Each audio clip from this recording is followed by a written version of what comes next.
Hey, what's going on? This is the Doug Show, and I'm Doug Cunnington. In this episode, I'm interviewing Lauren Hunter. This is going to be a pretty cool episode. She sold a website for over six figures in 2021. It's a site that she started from scratch and grew it and worked on it over the years. And I believe the revenue was somewhere between 10 and 15K per month profit, at least for the last little stretch before she sold it. And the cool part is she's coming at this from kind of a different angle. She's an English major and had more of a writing background than entrepreneurship, but she's found herself in this cool position where she's kind of an entrepreneur now. So Lauren, how's it going? Yeah. Hey, Doug. Thanks so much for having me on your show. I'm a huge fan. Been dialed into your everything you do for a few years now. And so I appreciate that. Thanks so much for, being there to educate us and challenge us. It's really awesome. Well, thank you. I'm excited to chat with you and hear your story. So I want to jump into some of the results first, and then we'll back into your story a little bit. So you sold the site, and I'm curious if you can share any more details about how much you sold it. You could tell us what broker you used, if you did use one, and a couple of the other details around it. And I'll ask a couple others as we go. So yeah, what can you share about actually selling the site? Sure thing. So I struggled a little bit with the valuation info as I was trying to figure out if I was going to go private party, which I started out that way and actually got a ton of good advice from other publishers. I was going to other print and website publishers in the faith-based industry that I was in, kind of initially looking for a buyer. But as I dug more, I found Flippa. That was the first online site I found. And I actually did list it on Flippa, but I was kind of trying to fiddle with that valuation, talk to my business. I have a business advisor and he's a fee-for-service financial planner. So he's helping me out with some strategy on that. And, websites are kind of wonky, right? They're not valued at a normal like brick and mortar business. And so I went through that a bit, and Flippa, when I worked with, and Flippa is interesting. I got a lot of looks and a lot of video calls and not a lot of actual, I think I got 3 offers through that marketplace, which were valid offers, but there were some challenges just in how much time it took and sifting through people that were not verified. So like final selling was roughly 2.5 times the monthly revenue. Okay. So that's how kind of the valuation came with Flippa. So, and I was pretty happy with that until, after I'd sold it. And then I see websites that are just bloated in the cost, what people are trying to get for them. And I'm like, good for you guys. Like, go ask it. I was like, dang it. I think I could have gotten more, but right. Yeah, you don't know what you don't know. So. Right. And you said 2.5 times that's annual earnings, right? Yeah. Okay. Yeah. So and just to clarify, a little bit under 300K, under 300K. Okay. I don't want to give actual specifics just to protect anonymity, but sure. Okay. A good chunk. Yeah. Awesome. Congratulations. And I think, their mileage will vary, like wherever they sell it, depending on timing and a number of other factors. So was this the first website that you sold? This was the first website that I sold. Yes. First hard exit. Very cool. Congratulations. Yeah. Did you have any idea that your site was worth that much, like over the last few years? Yeah, so what I did, I think I'd mentioned to you before that I had been thinking about exiting for probably 5 or 6 years. It's hard to nail it down exactly when I started thinking about that, but the movie, The Princess Bride, mm-hmm.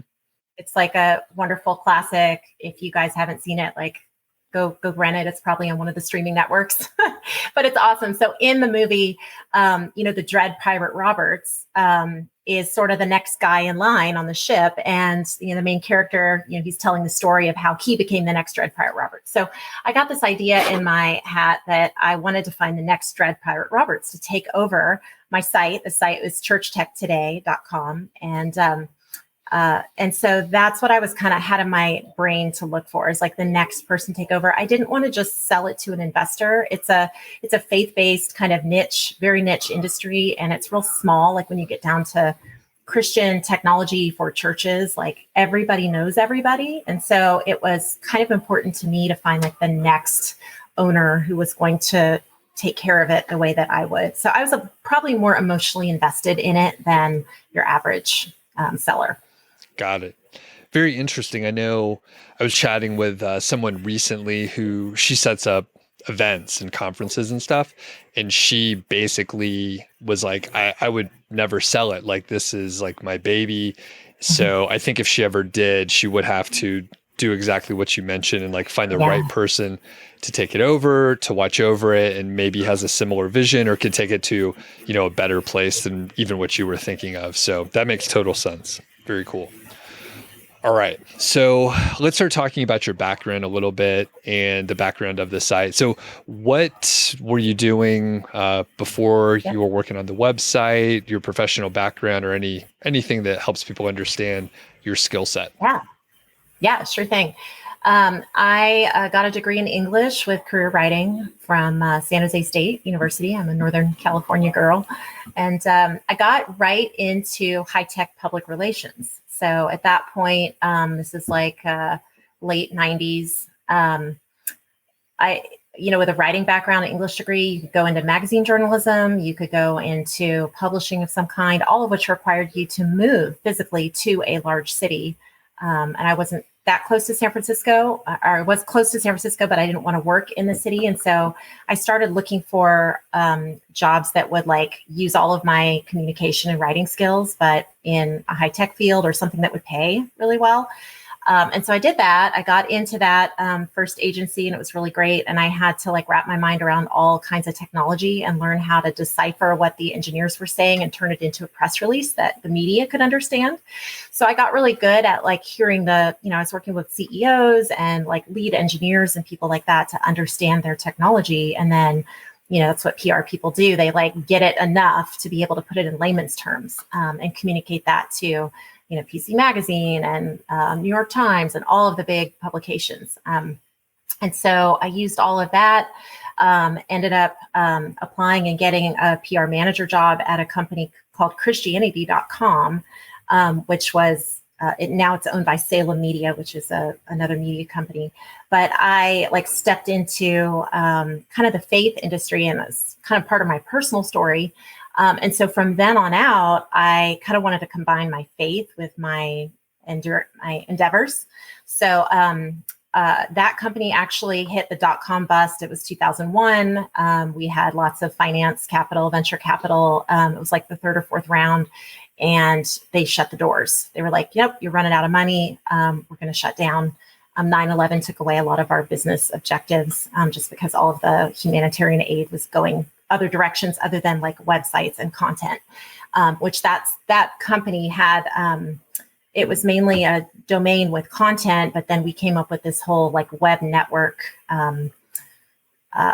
premise, I guess. And so I was helping at the very end. It was all hands on deck. So I've done like the sales, and I've done the marketing and the advertising and the writing and the PR. So I had seen like the whole cycle of like how a company works and how, all the facets of all of that. So that really like built the foundation, I would say, for being an entrepreneur and then running sites like Church Tech Today. So I moved out of the Bay Area, started a family with my husband, and was a consultant back to the same boss I had, but who got picked up by a company that purchased our software, which was at that time a CMS. So super interesting. Like it's been in my life for a long time. And I used that company CMS to build my first website, which was super clunky, but worked for a while. So I was doing PR work as a contractor, like with set retainers on an hourly rate, and working mainly with technology companies. So most of them were like either a nonprofit or a high-tech company in the faith-based industry. So Church Tech Today, actually, like my whole entrance into the website building and running came out of like my PR work. And I had a client who was like, hey, you should maybe start your own thing here. At that time, this is now like mid 2000s, a lot of the magazines that us PR people were pitching to write content for or to write about our clients, they were all dying like flies. Like the media industry was just rocked by the internet. And so when the client of mine came to me and said, hey, we'll set up this WordPress site for you. You go get the domain. They like set up the first iteration. And I was like, cool. So I had this desire to be a magazine journalist, got into PR, and here, like, because of WordPress, because of web technology, I was able to like step into being my own boss and running my own really online magazine is what a blog is. And so that was kind of like the first taste. And, I'm sure you talk to other people who are like addicted to publishing. It's like, now we have KDP, right? I've published 2 books in the last 2 years. So it's like, I don't know, it's like a drug or something, Right. to get to write and publish your own. I still pitch freelance articles just under my own name, not for clients. And it's so much more work than actually just sitting down and writing what I want to write about and publishing it, which I love.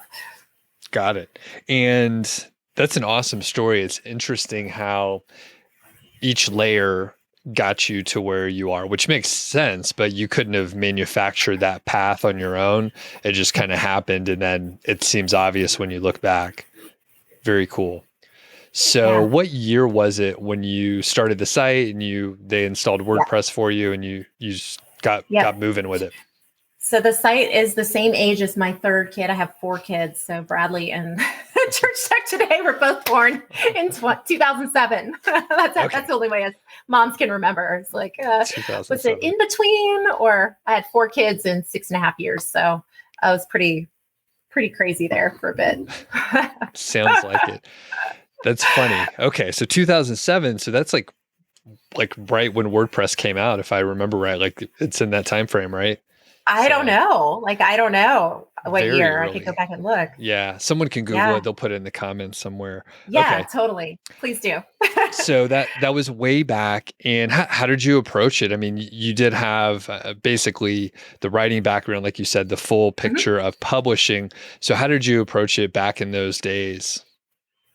So I really approached it with kind of a sales strategy, if you would. So at that time, I probably had 2 or 3 PR clients that were in that industry. So when I started it, I mean, I don't think I knew do any of us ever know when we're like accidentally starting a WordPress site? Do we know what we're doing? I'm not sure. I remember going back a few years later and like editing some of those old posts and be like, oh, this is garbage. Like, because it was still blogging was like a journal, you were like writing a diary entry. And so it was a couple of years of like diary entry style posts before I got serious. Because like I said, I had a kid and then I had another kid in 2009. So somewhere around maybe 2008, 2009, my strategy was to start selling my clients on banner ad space and sponsored posts. So, at that time, I don't even know if the ad networks were around. I didn't know about them. I think most everybody was maybe selling direct advertising for their website. I'm not really sure. But so for me, it was a natural fit to say, hey, X company, you guys are already paying me for PR. I'm starting this new site. It's going to totally focus on church technology. Would you like to run a banner? So I made them cheap in the beginning. And I remember looking at like CPM rates and I was charging way more than what I should have been getting because the traffic was not that big yet. And they were paying it because it was like an add-on to my PR work and it was me. So it's like we cut out the middleman. The middleman was the magazine that we needed to write about, the third-party endorsement of X company. And instead we're cutting out the middleman and I'm writing only about this one industry, pretty much software, like management software. Now there's an acronym to go with it, CHMS. So CMS is content management system, which we all know WordPress is a content management system, but CHMS, the H was supposed to be church. So church management system, and they still use that acronym. So it was really mostly technology for churches was a fancy database. It's like a database for your church membership. And as the years went by, the software went from being disk, CDs that you would put in your computer, like the old, Windows that you would get, to being in the cloud. So I followed all these companies as they took their desktop products and turned them into cloud-based software. So that whole migration and shift was people couldn't understand it. So I did a lot of explaining, a lot of article writing about that very process of now you don't have to, and then you have the little blue-haired old ladies working at churches what do you mean? I have to have the software on my desktop, it's just a total shift. And now, thankfully, right, we don't have to explain that over and over again. We've made it through. So it's a little bit easier now. Yeah, it's a little bit easier. So you were essentially working with your old network, right? For the most part. Yeah, my clients. Yeah. Okay. And yeah, it's fascinating because you didn't have there's so many systems that are built out now. So Right. Back in those days, it's crazy to think, it was an online magazine and you were writing blog posts. Do you happen to remember, I know you won't know it exactly, but what kind of traffic were you getting in the beginning? I know I've heard if you just had a blog back in the day, you got traffic because it was novel and people were checking it out. Yeah. I mean, I'm sure I had a few thousand people probably in those first year or two. At the end, during COVID, the numbers soared because when churches were banned from having services, it's everybody that had a church that wasn't already online, they were searching the internet for how to stream their church services. And so we saw a huge traffic spike and a huge Amazon associates, boom, it was quadruple the amount of revenue from that.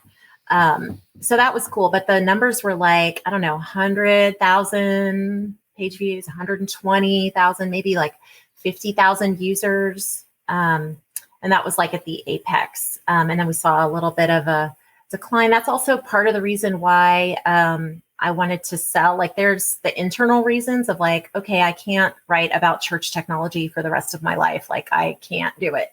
I've already, what it's like when you have a content site and you go through every category and, by the time you've had it 14 years, you've changed your categories a bunch of times. You've recategorized, you've rewritten, you've updated, you've done the same post 12 different ways, 12 different times. So I had done that so much that I was I can't, I've got to be able to write about something new. And so I felt that internal, but then externally, the stats, I could tell that the page views were kind of topping off. I could also sense that the advertisers, typically what some of the advertisers will do, and there's bigger companies now that are owned by Subsplash and some of the other ones, they're big, publicly traded in Australia, and then they start purchasing other companies in the same space. So there was this merger M&A business going on with church tech companies. There's an even bigger company called Ministry Brands, and they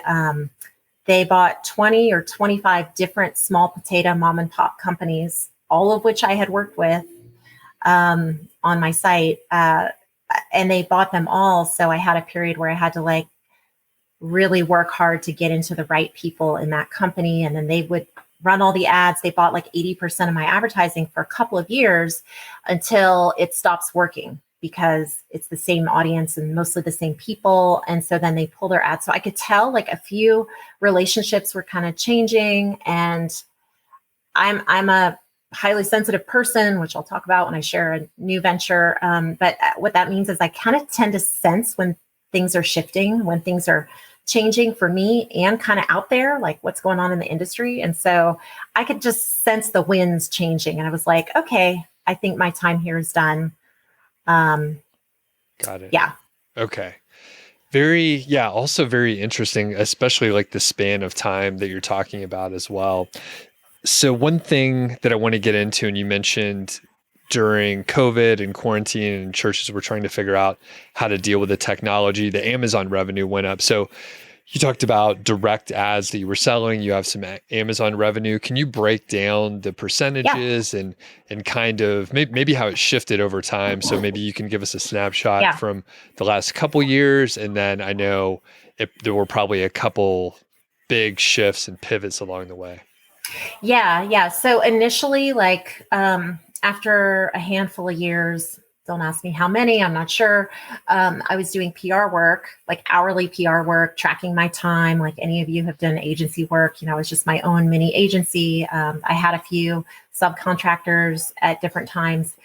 So I was getting burned out doing that and just wanted to focus on Church Tech Today because I knew that if I split my interests, I wouldn't be able to focus 100% and to really grow it to a point where I could sell it. So I ended up tapering off and basically shutting down Lauren Hunter Public Relations, which is my PR brand. And so that was kind of hard because I had a few clients who were like, what do you mean? Like, you're not, and so it was like a few that tapered and I was like, okay, I'm crazy. Why am I turning away good money? But I just felt like multiple income streams with one thing would be better than like splitting myself down the middle. And it worked. It worked. So I kind of stopped doing the consulting and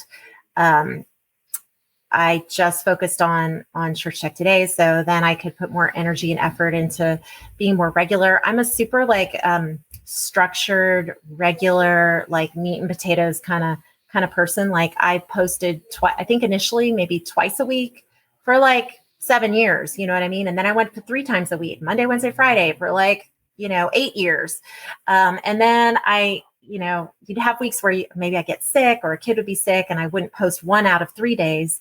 And I started like, I should see if this act, do I need to post 3 times a week? Could I get away with posting 2 times a week? And I did. I trimmed back an article a month and it didn't affect the traffic because there have been so many years, right? So many years, so many posts, had a bunch of number 1, number 2, number 3 results in Google. For a bunch of the keywords that are in that industry, like online giving, church management software, things like that. Got it. So in the beginning, it was display ads, and then when you sold it, how much was from Amazon? Did you have any other affiliate deals? Sorry, back to the original question. So over the years, I put packages together. So I kind of productized the advertising, if you will. It was also super annoying to have a sponsor come in and only post or only pay for like 1 ad and then 1 month and then be gone. So somewhere in there, quite a while ago, I kind of changed to 3 months. So in order to advertise, so as you had more demand and less supply, I made it a little more difficult and would raise prices. So I typically did like a 3-month basic banner ad was X amount. I think it was $900 or something like that. And it stayed that price for a long time, which was higher than what the CPM rate would have been, but it guaranteed a spot for them. Also, as you know, so many people will want to pay for one-off sponsored posts on sites that are getting lots of traffic or pay for a backlink. So I actually never sold a backlink by itself. I'm sort of morally opposed to that. Just on my own site, if I'm trying to buy them, like that does make sense. But for me, from my side, I wanted to make sure that I was only working with companies that I really like believed in what they did. I looked at their software, I vetted them. So for a lot of years, I'd have recurring clients who would keep their banners in for years at a time. So in essence, it sort of took the place of the consulting clients because they were paying, $300 a month for a banner ad for like 18 months straight until their budget changed. And then I put another package together where it would have 3 banner ads. So there were like a leaderboard, a big square, and a small square. And they would display on every page throughout the site. I had tried over the years selling like individual pages or special, some companies only want their link and their special banner, and they never worked as well as the banners that would run. I also limited the size or the number of sponsors. So, I would have like 6 or 8 sponsors at a time. So those banners would be getting enough airtime on the site. So I put those packages together for them. And then the sponsored posts, those would get booked out months and months in advance. And so I also had to look at how many posts, like when I went down to 2 posts a week, I didn't want to have 3 sponsored posts a month. That's too much. So I would keep them to like 2 sponsored posts a month. And I would strategically drop them in like every other week. I would make sure they had a sponsored tag on them. And then, I mean, that's a whole nother ball of wax, is like poorly written sponsored posts. So I had guidelines for the advertiser. Like, here's how to write a good sponsored post. Here's how many links I allow.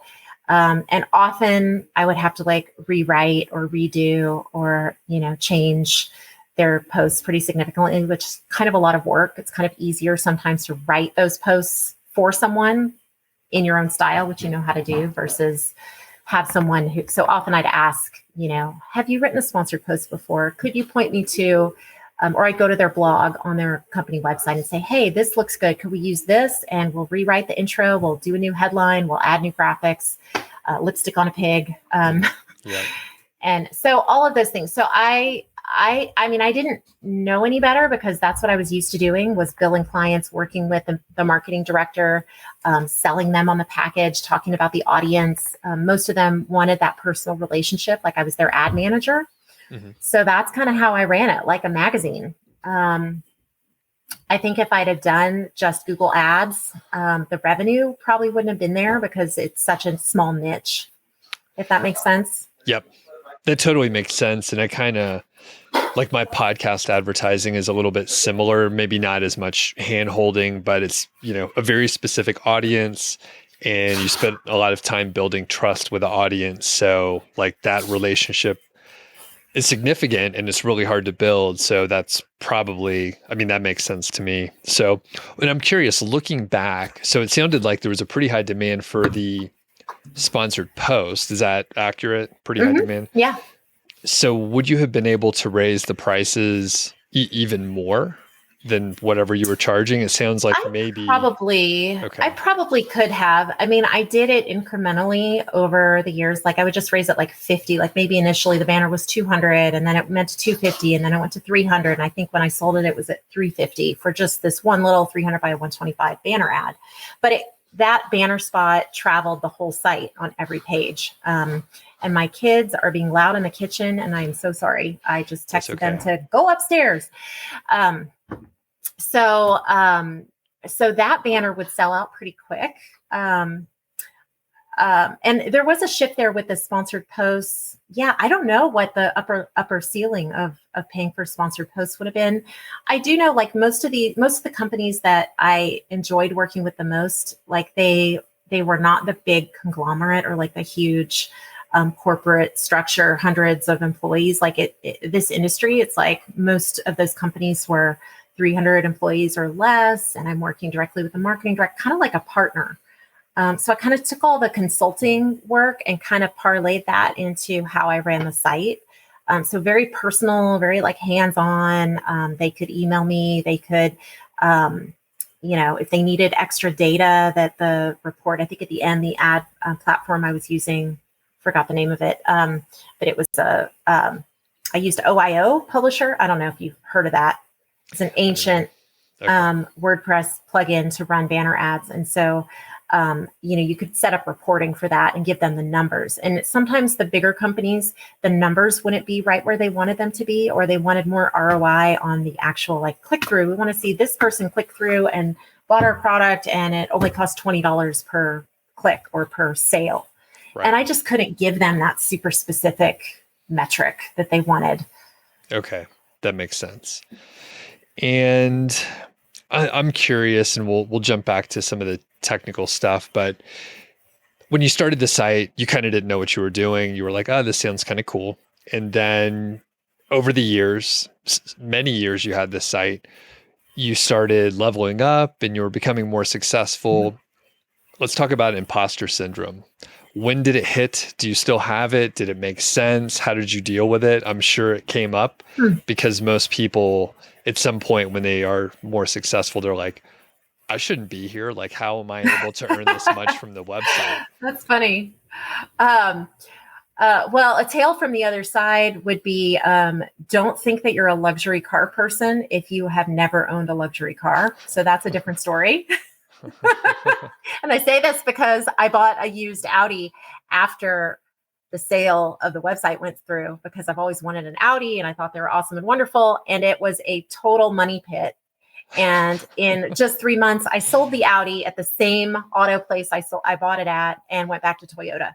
So if you're a Toyota person, like, you like cars that just work, you like function over fancy, you like the air conditioner to turn on, you like good gas mileage. I bought a hybrid. So now I'm bragging about different things. No longer do I brag about the Bose system and the leather seats and the gigantic telescopic moonroof or whatever they call it.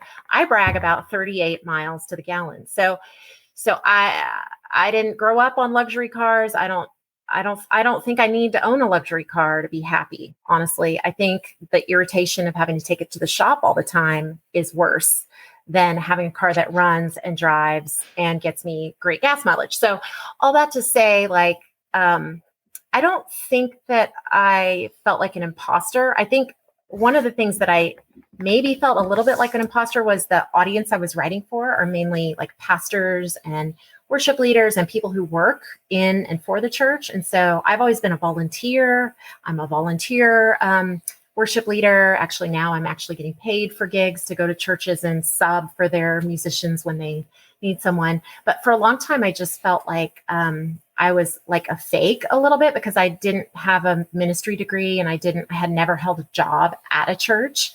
I only like belonged to a church and like volunteered to do stuff, which was like enough to write about it all.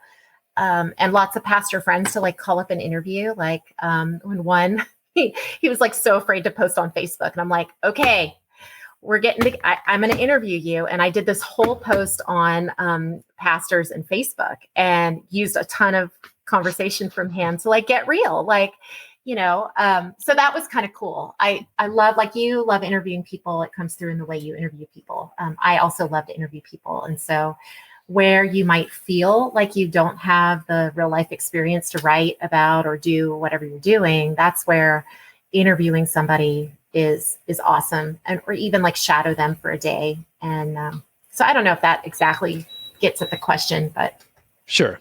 That does make sense. It sounds like you didn't struggle with it too much overall, as far as like the traditional imposter syndrome, but you sense something similar in the way you explained it is perfect, where you're like, I'm not like on the inside of a church as an employee, but that's the audience. But the skills that you bring to the table, make it fine. Yeah. I mean, I've been in business for myself since 2002. That's when I moved out of the Bay Area and started my PR work. And I mean, I have the usual like backlog of, pet sitting businesses and babysitting businesses and, refinishing furniture and things like that a lot of people have, like we tried all kinds of different things for something stuck. No, I mean, it really was satisfying to like go through the process. The sales process itself was pretty icky. In the past couple years at the end,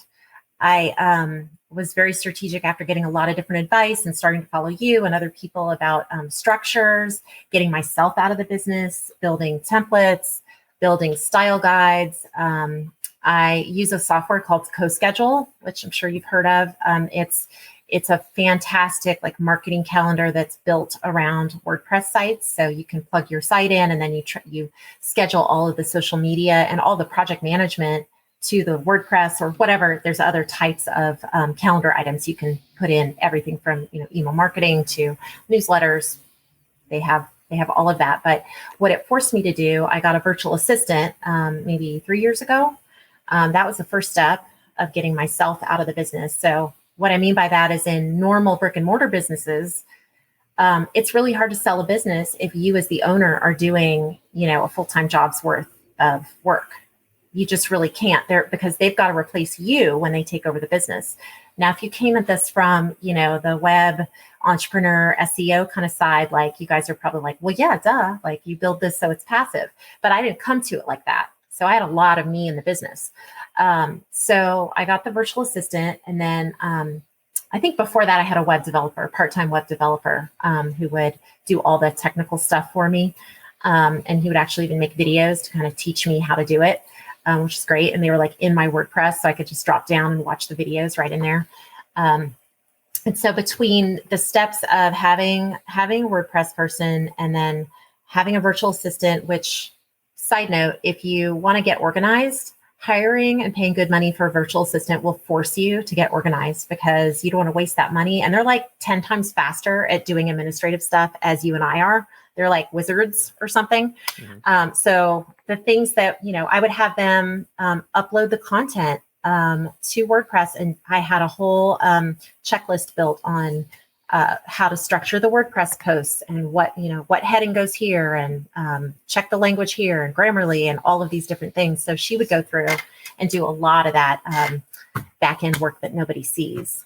And then the step 3 was I hired an editor or site operator, if you want to call it that. She really didn't operate the site, but she did write 2 or 3 articles a month. And then she oversaw all of the guest posts. I had an arsenal of guest writers that were all industry experts in this field. So, and I was paying actually pretty good, American wages for writers because I could, and that was important to me to pay them. Yeah. Okay. So, got it. So I put a lot of things in place to be able to exit. Perfect. And that does take time to, and like you said, you have to train people, onboard them. May not be a perfect match every time, so you have to maybe find the right person. So. Oh yeah, I went through 2 editors before, and then I went back to doing it myself for maybe a year or 2, and then got a winner with the last editor, and she and I hopefully will get to work together again because she's great. Awesome. So with the content, did you write most of the content up until a certain point and then you brought on some writers? Is that right? Yeah. I wrote probably 60 to 70% of the content. And then, like I said, I'd have guest posts. So in the early days, I didn't charge for the guest. It was a guest post, not a sponsored post. And I just do a trade, the link in the bio for the content, which I still would do that if I had somebody come to me. They just couldn't have a business. If they had a money-making business, then they needed to pay for a sponsored post. But if they were like, I don't know, if this was not their day job and they had a cause or nonprofit or something, then I would let them write and take their post we wouldn't exchange money. We would just do a trade. And then I had probably about 3 or 4 like key writers who I call them my pinch hitters. Like they were just awesome and they were niched. So, one was anything to do with apps or Bible study apps or software. And he would do these gigantic reviews with videos. And so I did start a YouTube channel and I put the videos up there and then throw the videos into the post. And then I started asking writers to several of them could make videos. And I did that for a while. It's a lot of work to ask a writer. Even I was paying like $200 a post, but for software, if they're doing a full software review and they have to make a video and they have to upload it all, it's kind of a lot of work. So I had a few that would do that and then they needed a break for a while. And then I would ask them again, okay, can I come back in three months? When can you do another post? Got it. But that is one thing I will say that I miss, because it's been a year since I sold the site, is I really loved working with these industry people. They were all guys too, all my guys, these awesome guys who had just such depth of knowledge in the industry. And so I didn't try to do all that myself, just as the site owner. I really leaned on them to share their expertise in a way that was, blessing to other people. And when I left, I made sure to, or when I sold it, I made sure to email everyone and thank them again. And it just really was wonderful to be able, because it gets lonely, right? I mean, you like doing these interviews probably because you get to talk to people of different backgrounds. And so that's the thing people don't talk about, is when you are doing a work at home, totally online job, it kind of does get lonely. So when you can build in those ways to bring community into your venture, that's cool. Like my son, actually, I didn't mention my graphic designer, my now 19-year-old computer science and engineering student at UNR. He has been my graphic designer for the last 2 years. So 16 until now. That's And he's awesome. making graphics for my current sites now. So whoever you pick to work with, you do build a community through your work, and that's super valuable. So let's shift a little bit. Oh, actually, before we move on, how many articles were on the site when you sold it? 1,100, I want to say. I did. So I ate a smaller fish a few years ago. I bought a site at the time. It was called Christian Media Magazine. And I'd had a relationship with one of the two owners, and they kept calling me to sell their advertising for them. Because once one of the two owners owned a different site. And while I was getting Church Tech Today off the ground, he called and asked if I would sell advertising for his email list, which he had like a 30,000 person email list. And I could sell those emails for $2,500 or $3,000 per send. And he gave me 30%.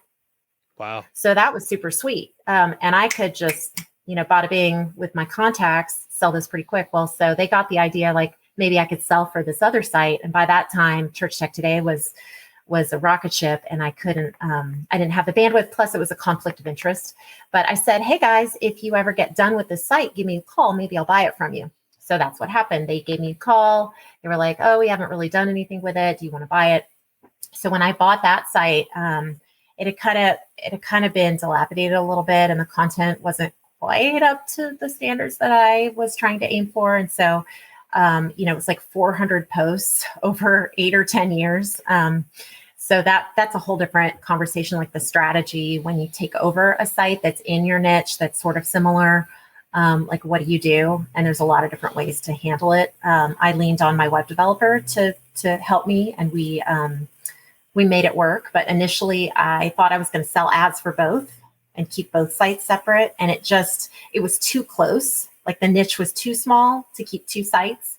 And I tried taking in a different angle. It still didn't work. And so I folded it up into Church Tech Today. I created a new category for media, just media. And we had a bunch of like kind of Christian movie reviews, or like reviews of Christian movies, maybe it'd be better say, and like listicles of movies like for Father's Day and Mother's Day. And I had a writer that came with that site that wrote those.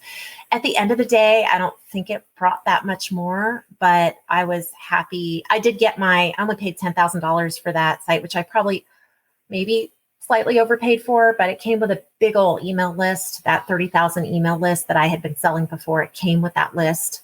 And so I made it all back. I just long-term didn't, I don't know how much it helped me, if that's fair. Yeah. And it's great how you you tried some stuff. It didn't work exactly how you thought, and you pivoted to, the best solution, or at least something that you can work with. I think Mashfiq was talking about quitting stuff. I listened to a conversation of his where he was talking about quitting stuff, and I'm like, well, he quit stuff sooner than probably the average person would quit. But, if you're trying something, give it a timeline. That's a good way. It's almost like dating someone you're not sure you should stay with. It's like, okay, 3 months. Okay, then we're going to reevaluate. Give yourself a timeline. Like, okay, I'm going to try this out for 6 weeks, and then I'm going to look at the results and measure the page views, measure whatever you can measure, and then make an informed decision, because your time and effort is worth a lot. So if you're doing something out of the goodness of your heart to see if it's going to reap a reward, but it kind of doesn't, it's like, should I spend time with my kids, or should I keep writing articles on this site that's not getting more traffic? Like, I don't know. Right. Maybe you should quit it. Maybe you should sell it.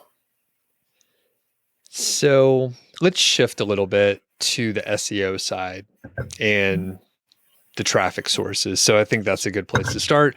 Traffic sources, was it mostly SEO from Google organic? Did you have some other pieces of the puzzle here? Yeah. So I learned, I didn't really have a pulse on this, but I learned that it was really good to have so much organic traffic without any paid advertising. So I never did any Google AdWords. I get the emails and just delete them. Free $500. They're giving away $500 now for Google AdWords, but I think inflation's caused the price to go up, so I'm not sure it's worth all that much. But it was just all organic, and a lot of what I did was just, it made sense. Like, it makes sense to link to your competitor information sites if they have a better article than you. Like, I was just doing what's best for the reader. And I also didn't want, all the paywall, all the news organizations. Even now, it's so frustrating to you go to Google News and every article you click on takes you to a paywall site, like New York Times, like Wall Street Journal, like Economist. You read 3 paragraphs and you have to go pay for it. I'm like, you're killing me, people. Shouldn't the content be free? Aren't there enough advertisers out there to pay the bills? Me paying $1 a month can't make that big of a difference. So I'm really kind of opposed to the whole paywall content. I think it just discourages people from being informed. So for me, I always wanted the content to be free to whoever wanted to access the content. And I wanted the advertisers to pay to keep the site going. And I didn't ever want to do Patreon or anything like that. And now I'm forgetting the original question. That's okay. So we've been talking a while. Traffic sources. Traffic sources. Yeah. Social media. So initially it was Twitter. Then it was Twitter and Facebook. Then it was Twitter, Facebook, Pinterest. Then it was Twitter, Facebook, Pinterest, LinkedIn, Twitter, Facebook, Pinterest, LinkedIn, Instagram. Instagram doesn't do much for traffic, as we all know. It's thanks for creating a social media network that is not friendly to links, which I know they're doing things to drop that now, but whatever. Pinterest was the 3rd traffic source, which was always surprising. But as we know now, it's not even, I guess it's social media, but it's really a search engine. I just watched the Pinterest for advertisers, a big webinar, which was so cool, so different than any webinar I've been to. It was like a dramatic event, but I learned a lot about Pinterest, and that's on my 2022 goal list because I just bought a site that is personal finance for women, and so she grew the audience through Pinterest mainly, and I'm going to kind of keep that going and test that out. So yeah, organic traffic was big, somewhere above 80%. And what else? The time on the site was, fluctuate 2 minutes, 30 seconds. I think it was that for a long time. And then it would drop down a little bit and then it would go back up. And okay. Got bounce rate. I was always struggling with the bounce rate, wanting it to be better, not knowing how to get it better. Right. That's a tough one. People have short attention spans. That's what I came to realize. So, and just to quickly summarize, so about 80% organic traffic and then a spread between Facebook and Twitter and maybe Pinterest for the rest of the 20%. Okay, great. And then referrals. There were a few sites that had links back to us that I didn't even initiate. They just linked to us. So as your site gets bigger and more known in an industry, you'll find that people naturally start linking to your stuff. And so that's also pretty cool. You don't have to do it all yourself. It takes on a life of its own. Or at least that's what I found out. Right. Makes sense. So let's see here. We talked about SEO a little bit, but we didn't talk about keywords yet. And I'm sure in the early years, I bet there were hardly any tools for you to use and you weren't even thinking about keywords at all. So when did you start thinking about keywords, and then what was your approach? Yeah, I think because of my PR background. So I don't know, maybe my brain just works that way, but I was always trying, even then, we're talking writing a press release in Microsoft Word. The goal is to get the most valuable and the most important words into the headline or the title, because at the time, all the news agencies, you put your release over PR Newswire or Business Wire. And so a lot of reporters, they're scanning the headlines. So, that's where I brought it from, was what are the most valuable, most important keywords that are going to get across the most clear message, the most efficiently. And these are the words you're going to put in a press release title. So that carried over for me just in that native training into blog posts, because in the title, it's the same thing, although it's, Google bots that are searching for that information instead of a human.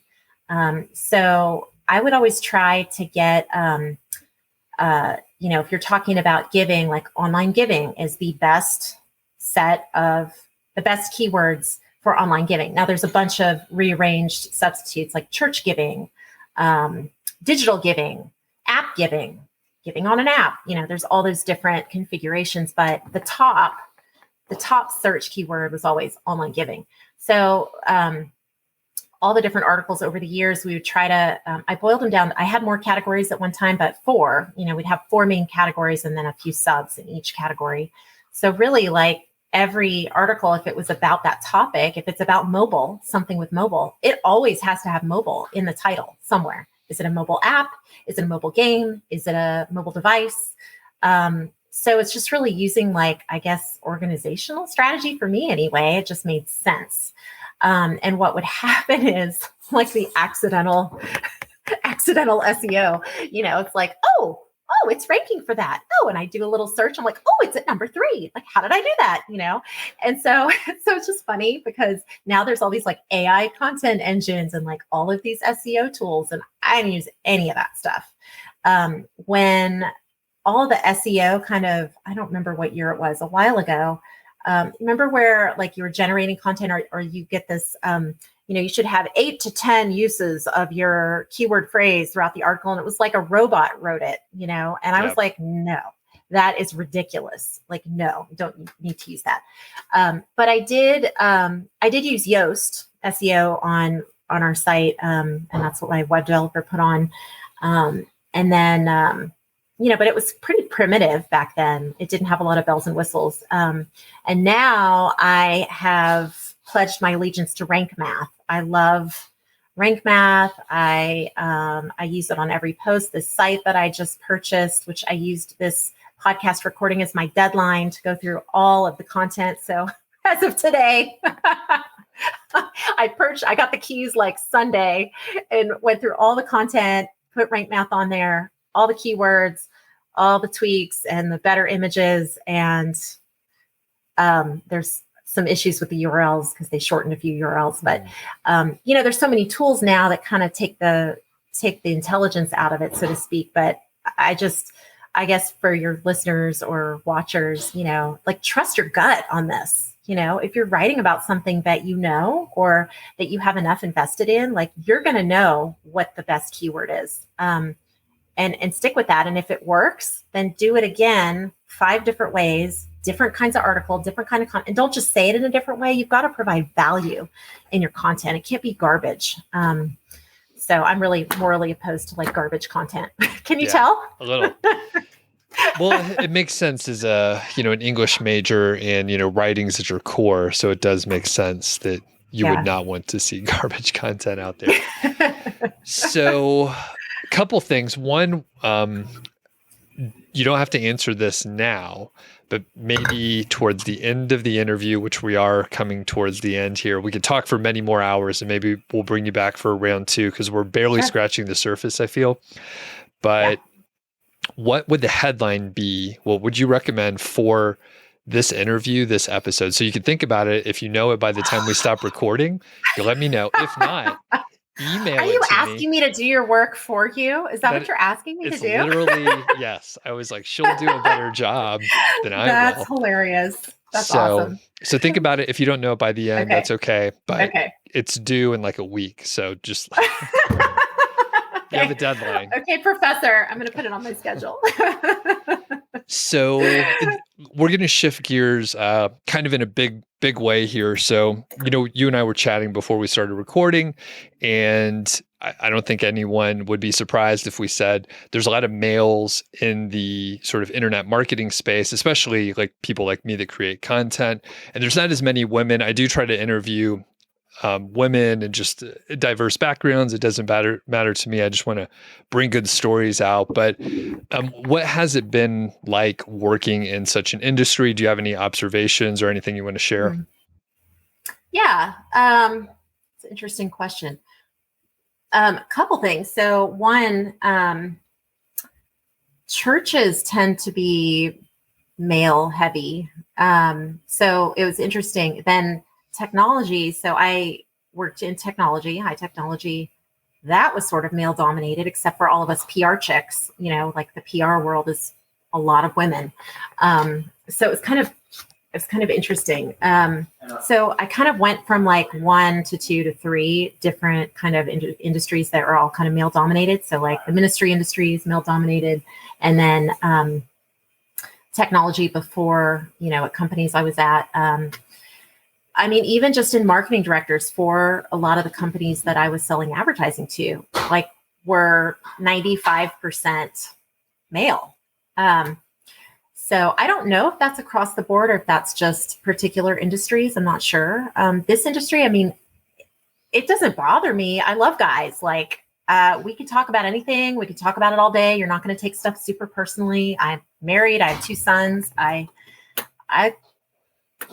love you guys, so I don't really have any complaints. I just, I guess I just want to empower or say things or do things that empower women to know, like, not to be afraid. Like I paid a web developer only a few $100s a month, like along the way. And he, would just give me what I needed at the moment when I wanted to understand how to do things. And that was great. And I learned, and there's nothing like an opportunity where, you are motivated to learn something new, to force you to learn something new. I mean, nobody goes out and like says, oh, I want to learn how to floss my teeth better. But if your dentist tells you like you have gingivitis and it's going downhill, you really need to floss, you need to do a better job at it. Like, what do? You floss better because you want to keep your teeth. So it's about motivation. So, I mean, for me, I think I mentioned before, I have 4 kids. That is hard. That is really crazy and difficult, especially when they're all little. So I did this, I started the site when I have to think real quick, 0, Bradley was born, and I had a 2.5-year-old daughter and a 4-year-old son. And that's when I started this. And so, I grew this from when they were little, and now he's 6'1". That 14-year-old is 6'1". In the next room, using the toaster oven. This is real, y'all. So I don't know. The encouragement is like, whatever you want to call it, like crafting your life. I wanted to be home with my kids, but I didn't want to be home with my kids, right? I want to use my brain. I want to be professional. I want to use the tools that we have to use. I want to make money to bring in for my family. My husband's a teacher, so raising 4 kids in Northern California with just a teacher salary is like not possible. And so, at the end, when I sold the site, I had the system and the people, and I had it dialed in to where I was really only working like 5 hours or less.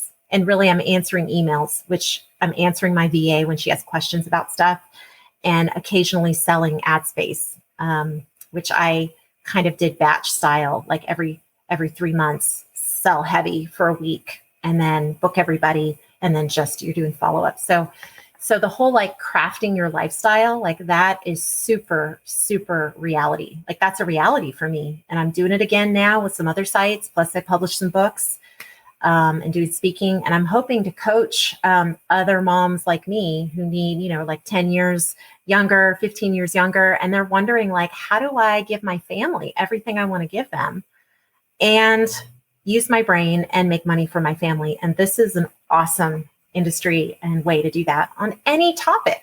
Pick a topic, any topic you're interested in. There's a niche for it. And this is a good point to talk about some of the things that you're starting to work on. So you mentioned a couple of times you have other sites, maybe you bought one. You don't have to go too in depth, but what does the next 12 months look like? How many sites do you have? Are you onboarding some? What's happening? Yep.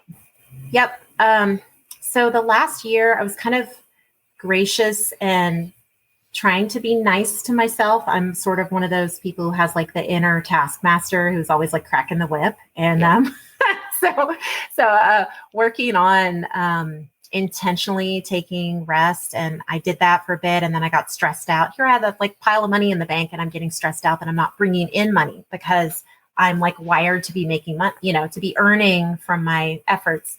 So I've had kind of a bumpy last year of that, but I'm also like, I have so many ideas and I'm never going to have enough time. Like, please call me and take one of my ideas because they're little babies that need to be like grown into children, but I don't have time to do all of them.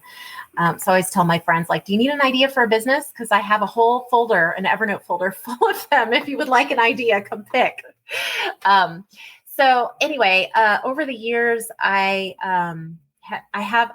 write outside of this market, on all different topics like ministry and motherhood and faith and growth. And, I'm a perpetual nonfiction business book junkie. So I've done book reviews and things like that.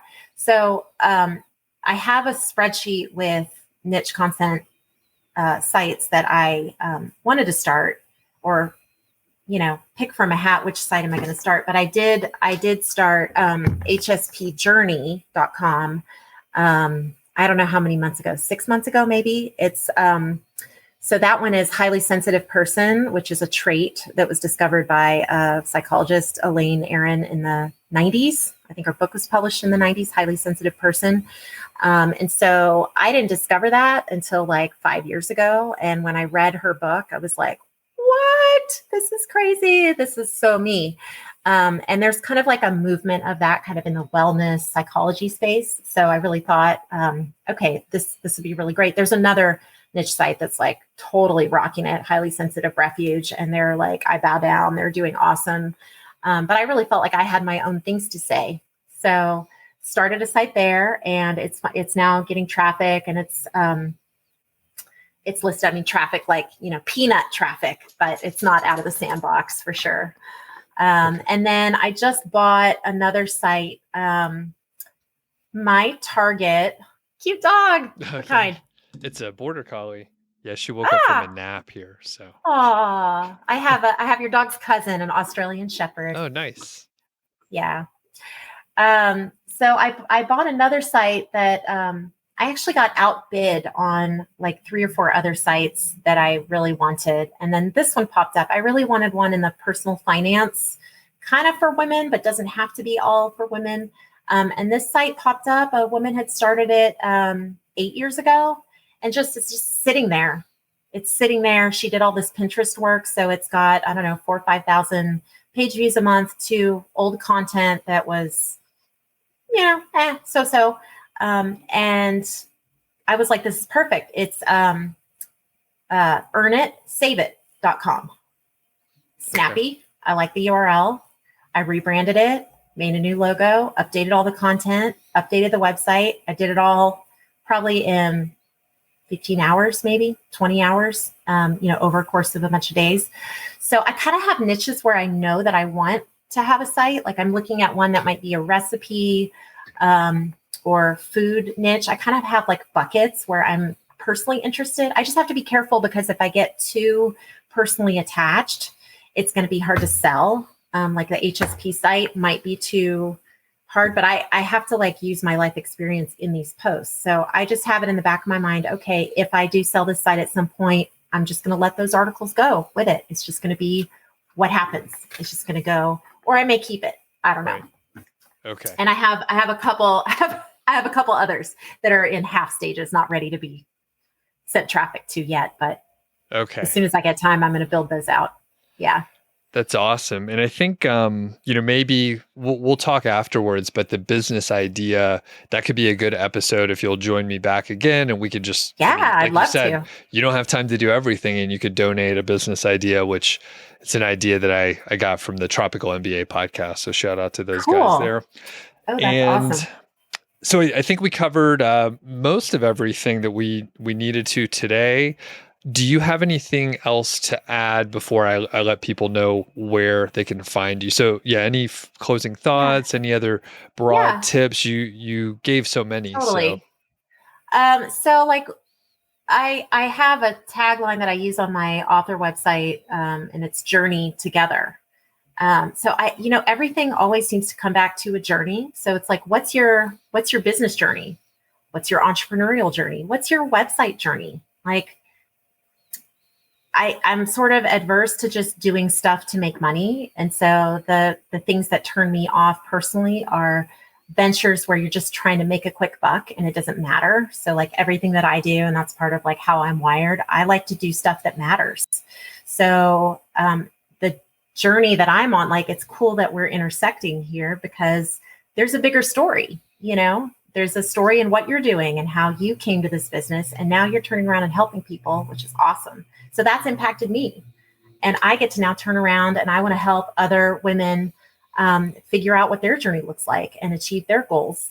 So I just love that concept that we're like all in this together, and I like peace. I like harmony. So let's hold hands and sing Kumbaya and like help each other. And that, what's really cool, I do have to say this too, in this niche website community, I love it when like you and Mashfiq do the podcast together, or you go on his show, he comes on your show. I love that because it's like we're on the same team, like we're all on the same team together and we're championing one another, and we want everybody to be successful. I don't want to have enemies. So let's all say nice things and be loving toward one another. I just love it. So thank you. That's beautiful. I get off my soapbox now. Yeah. Where can people find you? Yeah. I'm at laurenhunter.net, LAURENHUNTER.net. And on all the social media places, like LinkedIn is a great one. If you're listening and you want to connect with me, if you're a woman listening and you're at the beginning of this website thing that you started, like, please reach out to me. I think I use my middle initial H on LinkedIn. So it's like Lauren H. Hunter. But please do send me a message. I'll totally add you to my network in LinkedIn and we can start a conversation. I'd love to encourage you. That's wonderful. And I will put a link so people can get to all your stuff out there. So thanks a lot. Really appreciate it. Yeah.